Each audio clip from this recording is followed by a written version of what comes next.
Сәлем көрермендер, бүгін сіздермен карамельді жемістер дайындаймыз. Оған керекті заттар: алма, банан, жүзім, мандарин, және де қант, және де осындай таяқшалар керек. Бірінші жүзімді аламыз, оны таяқшаларынан ажыратып аламыз осылайынша.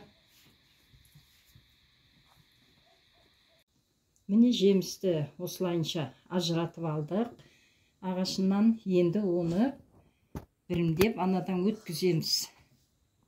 Міне жүзімдерімізді осылай бәрін тізіп алдық. Міне енді бананымызды жақсылап тазалап аламыз.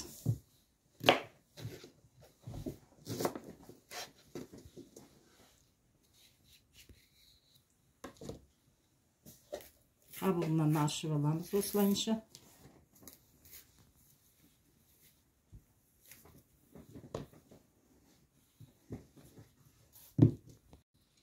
Енді бананды ұсақтап турап аламыз.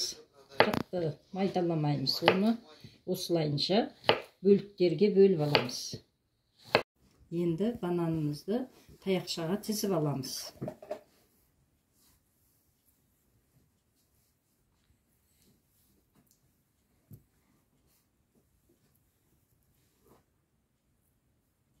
Бананды осылайынша таяқшаға тізіп алдық. Енді мандаринді, міне осылайынша мандаринді қабығынан ашып аламыз.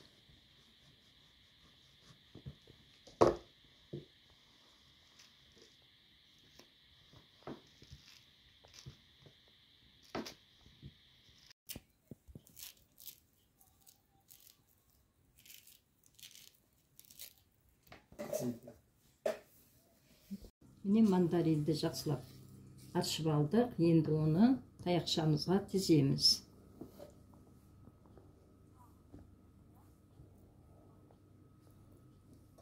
Мандаринді міне осылайынша таяқшаға тізіп алдық. Әдемі болады.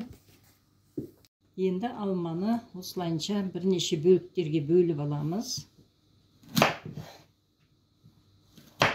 Ішіндегі дәндерінен ажыратамыз.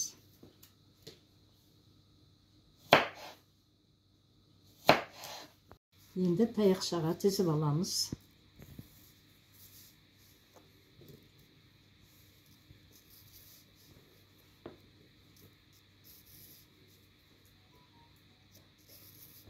Енді міне барлық жемістеріміз дайын болды. Енді карамель жасаймыз. Оған 500 грамм шамасында қантты аламыз. Қантты осылайынша кастрюлға қайнатып аламыз.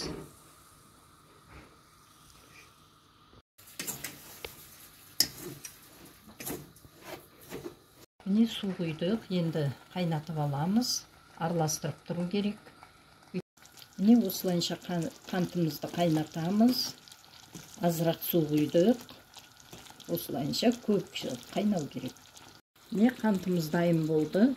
Енді су тексеріп көру үшін суға азырақ саламыз. Міне қантымыз дайын болды. Енді жемістерімізді қантқа салып аламыз. Жемістерді суға саламыз қанттан кейін осылайынша. Міне карамельді жемісіміз дайын болды. Балалар сүйсініп жейді, жақсы көреді. Егер де видео сіздерге ұнаған болса, лайк басып, подписаться етіп, комментарий жазуды ұмытпаңыздар.